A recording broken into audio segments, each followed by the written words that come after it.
할렐루야, 새로운 아침이 밝았습니다.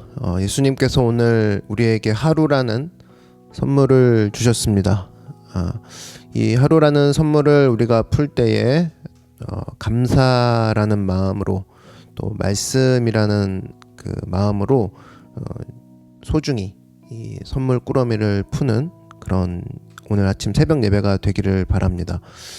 하나님께서 우리에게 주신 이 하루를 말씀과 기도로 시작하는 우리에게 하나님은 축복해 주실 것이고, 이것을 통해서 여러분 오늘 하루도 주님 안에서 큰 승리와 은혜를 체험하는 여러분 되기를 바랍니다. 기도하겠습니다. 사랑해 주님 감사합니다. 오늘 말씀으로 나아갑니다. 성령께서 함께 하시고 역사하여 주시옵소서. 오늘 우리의 하루를 주님께 올려드립니다. 성령께서 우리 모든 기도를 들어주시고 주님의 참 평안으로 우리의 길을 인도하여 주시옵소서. 예수님의 이름으로 기도드렸습니다. 아멘. 함께 말씀 보겠습니다. 사무엘하 21장 1절에서 6절 말씀 함께 보겠습니다. 사무엘하 21장 1절에서 6절 말씀 제가 봉독하겠습니다. 다윗의 시대에 해를 거듭하여 3년 기근이 있으므로 다윗이 야훼 앞에 간구하매 여호와께서 이르시되 이는 사울과 피를 흘린 그의 집으로 말미암음이니 그가 기브온 사람을 죽였음이니라 하시니라. 기브온 사람은 이스라엘 족속이 아니요 그들은 아모리 사람 중에서 남은 자라. 이스라엘 족속들이 전에 그들에게 맹세하였거늘 사울이 이스라엘과 유다 족속을 위하여 열심히 있으므로 그들을 죽이고자 하였더라. 이에 왕이 기브온 사람을 불러 그들에게 물으니라. 다윗이 그들에게 묻되 내가 너희를 위하여 어떻게 하랴? 내가 어떻게 속죄하여야 너희가 야훼의 기업을 위하여 복을 빌겠느냐 하니 기브온 사람이 그에게 대답하되 사울과 그의 집과 우리 사이의 문제는 은금에 있지 아니하오며 이스라엘 가운데서 사람을 죽이는 문제도 우리에게 있지 아니하니이다 하니라. 왕이 이르되 너희가 말하는 대로 시행하리라. 그들이 왕께 아뢰되 우리를 학살하였고 또 우리를 멸하여 이스라엘 영토 내에 머물지 못하게 하려고 모해한 사람의 자손 7사람을 우리에게 내주소서. 여호와께서 택하신 사울의 고을 기브아에서 우리가 그들을 야훼 앞에서 목매어 달겠나이다 하니 왕이 이르되 내가 내주리라 하니라. 아멘. 네, 오늘은 그냥 덮어두지 말라, 그냥 덮어두지 말라라는 제목으로 하나님 말씀 증거하도록 하겠습니다. 다윗의 치세 중에 3년 동안 연속으로 기근이 임했습니다.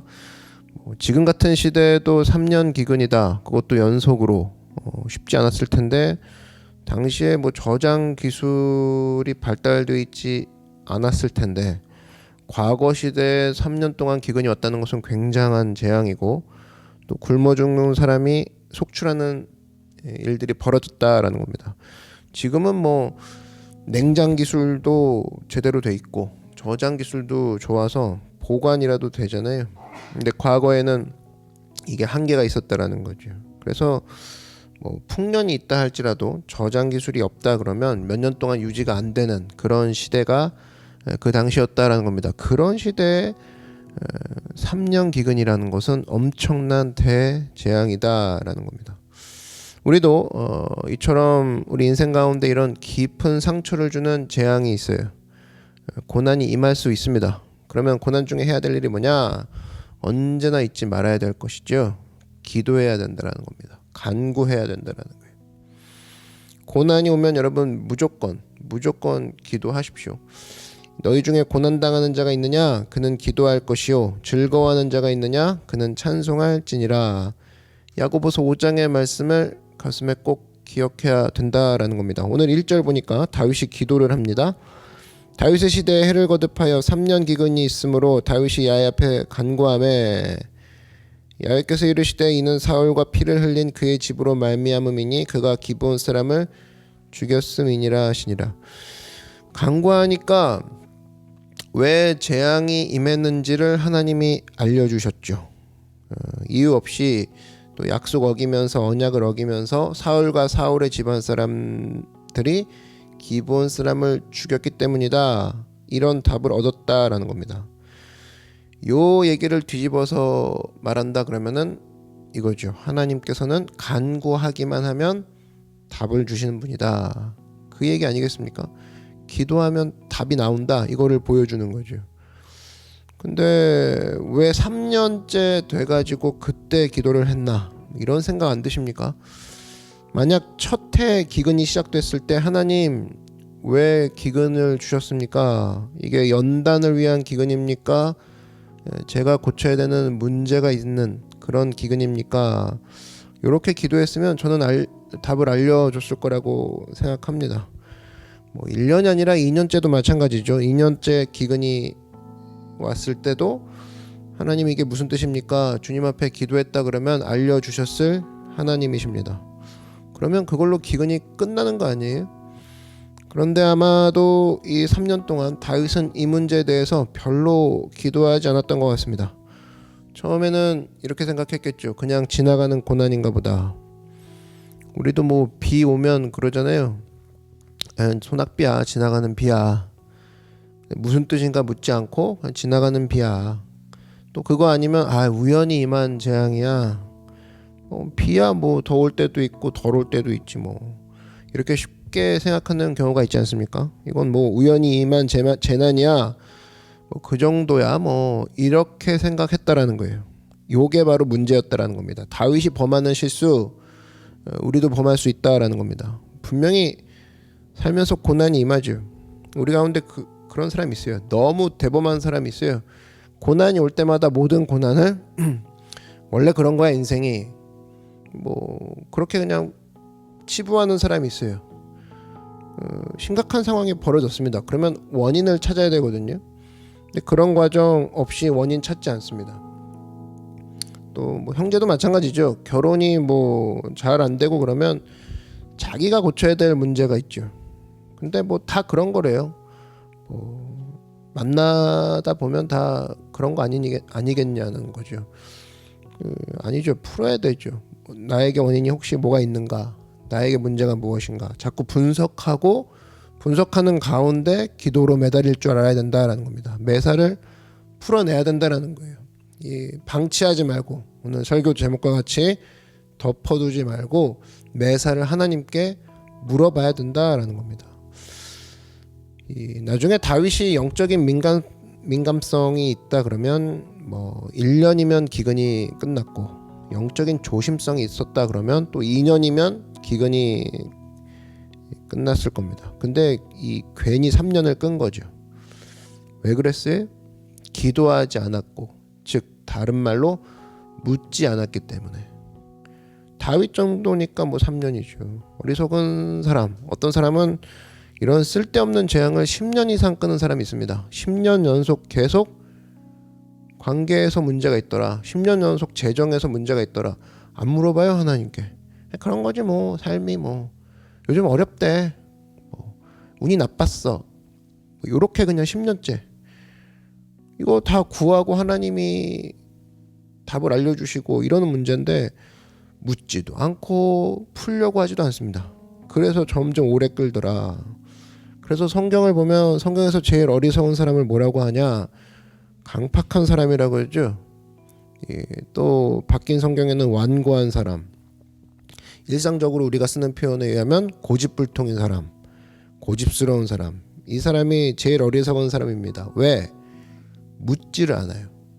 고집스러운 사람은 묻질 않습니다. 자기 뜻대로 밀고 나가느라 정신이 없어요. 대표적인 예가 애굽의 바로 왕이죠. 10가지 재앙을 받고 나서 망하죠. 요 생각 한번 여러분 해보지 않겠습니까? 이게 뭐예요? 10가지 재앙이 있다는 얘기는 뭡니까? 10가지 재앙을 맞는 상황에서도 계속 버텼다 이거죠. 고집부렸다 그 얘기입니다. 완강하게.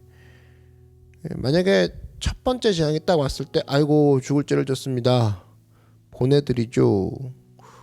그랬다면 끝냈을 거 아닙니까? 아니면 뭐 3번 정도 재앙을 당한 후에 아이고 지긋지긋합니다. 가시오 그냥. 그러면 3번으로 끝나는 거죠. 그런데 이 바로 왕은 불순종한 데다가 거기다 의지까지 있었습니다. 열심까지 있고 사실 여러분 10가지 재앙 다 받는 거 이거 쉬운 거 아니죠. 어떤 권투 선수가 링에 올라가서 내내 10회까지 얻어 터지는 거 뭐 쉬운 일 아닙니다. 금방 KO 되는 게 쉬운 일이죠. 그러니까 우리도 이 바로왕 같은 사람이 사실은 굉장히 많다라는 겁니다. 천부적인 맷집 가지고 있으면서 죽도록 얻어 터지는 거예요. 이게 옳은 게 아니죠. 다윗도 보십시오. 다윗도 하나님 믿고 섬기는 사람인데도 불구하고 3년 동안 연타를 맞음에도 불구하고 묻지 않죠. 그나마 3년째 물었으니까 다행이죠. 여기서 우리에게 주시는 메시지가 뭐냐? 그냥 덮어두지 말라는 거예요. 좀 더 빨리 물어보라는 거예요. 어리석게도 3년 이상 끄는 인생 되지 말라. 10년째 끌고 있는 인생 되지 말라. 그런데 바로의 왕에게 왜 이런 일이 벌어졌느냐? 출애굽기 10장 1절 하반절 보니까 내가 그의 마음과 그의 신하들의 마음을 완강하게 함은 이렇게 나옵니다. 하나님께서 그들의 마음을 일부러 완강하게 만드셨대요. 광팍하게 만드셨대요. 왜? 그래야 재앙이 임하니까. 그러니까 다시 말해서 고집스럽고 완강한 마음 자체가 벌써 심판 자체입니다. 그 자체가 심판이에요. 그래서 우리가 어떤 사람을 바라볼 때 그렇게 하나님께서 메시지를 주심에도 불구하고 완강하게 고집부리면서 가는 사람 있죠. 기도도 하지 않고 묻지도 않아요. 그럴 때 첫 번째 드는 생각이 어리석다라는 것이고, 어리석으면서 다음에 슬픔이 오고 그 다음에 드는 마음이 뭐냐면 아, 저게 심판이구나. 가르쳐줘도 깨닫지 못하고 이해도 못하고 깨우치지도 못하는구나. 저게 심판이구나. 바로 왕에게 임했던 심판이 그거였다라는 겁니다. 깨닫지 못하게 만들었던 거, 완강하게 만들었던 거, 그게 심판이라는 거예요. 그렇다 그러면 우리가 하나님 앞에서 어떠한 자세를 가져야 되나? 하나님, 내 고집이 꺾이길 원합니다. 하나님, 내 완강한 마음이 부서지기 원합니다. 하나님, 제가 굴복하기 원합니다. 이 부분이 있어야 된다라는 겁니다. 이사야서 1장을 보면 거의 비슷한 맥락의 말씀이 나오는데, 이사야의 탄식이 뭡니까? 이스라엘 백성들의 어리석음을 얘기하고 이스라엘 백성들에 대한 하나님의 심판 자체가 뭐냐면 심판 이콜 말씀을 안 듣는 거라는 거예요. 말씀이 안 들리기도 하고 들어도 깨닫지 못하게 하고 그리고 안 듣고. 이사야서 1장 5절 보니까 너희가 어찌하여 매를 더 맞으려고 폐역을 거듭하느냐? 온 머리는 병들었고 온 마음은 피곤하였으며 발바닥에서 머리까지 성한 곳이 없이 상한 것과 터진 것과 새로 맞은 흔적뿐이거늘.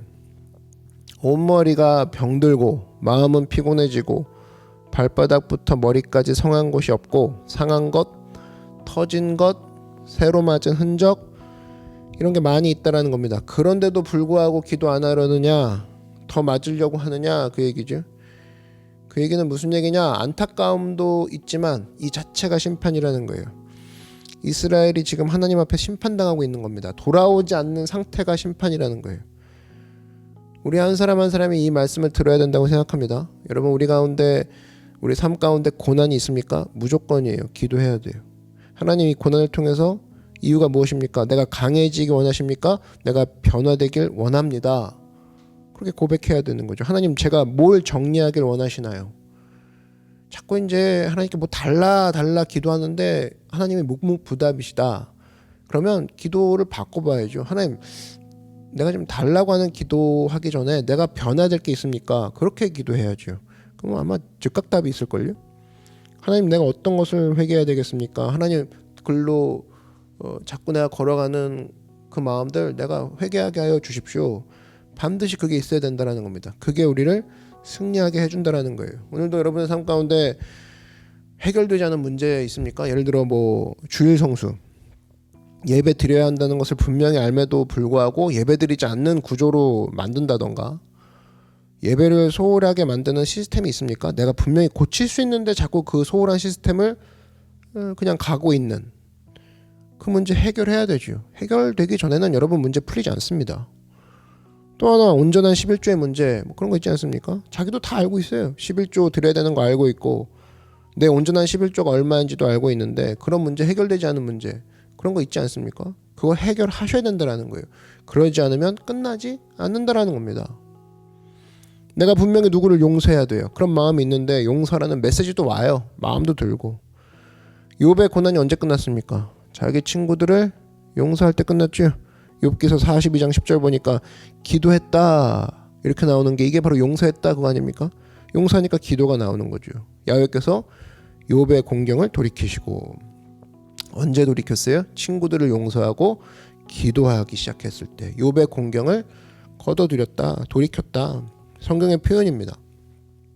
하나님께서 우리에게 깨우쳐 주시는 거 그게 있다 그러면 그걸 풀어야 된다라는 거예요. 하나님께 묻고 그 답을 얻어내야 문제가 해결될 수 있다는 겁니다. 방치하지 말라는 거예요. 덮어두고 넘어가지 말라는 겁니다. 지금 다윗은 자기가 풀어야 될 문제를 알고 있었습니다. 그래서 기브온 사람들이 와서 문제가 뭐냐? 사울이 우리를 죽였기 때문입니다. 문제 알았죠? 어떻게 해주랴? 그랬더니 사울의 자손 7명을 내주십시오. 내주리라. 풀어버리죠. 우리도 하나님 앞에 기도함으로 말미암아 하나님께로부터 문제를 풀고 해답을 얻는 그리고 그 얻은 해답들을 신실하게 풀어나갈 수 있는 믿음의 신실한 종 되기를 주의 이름으로 축원합니다. 기도하겠습니다.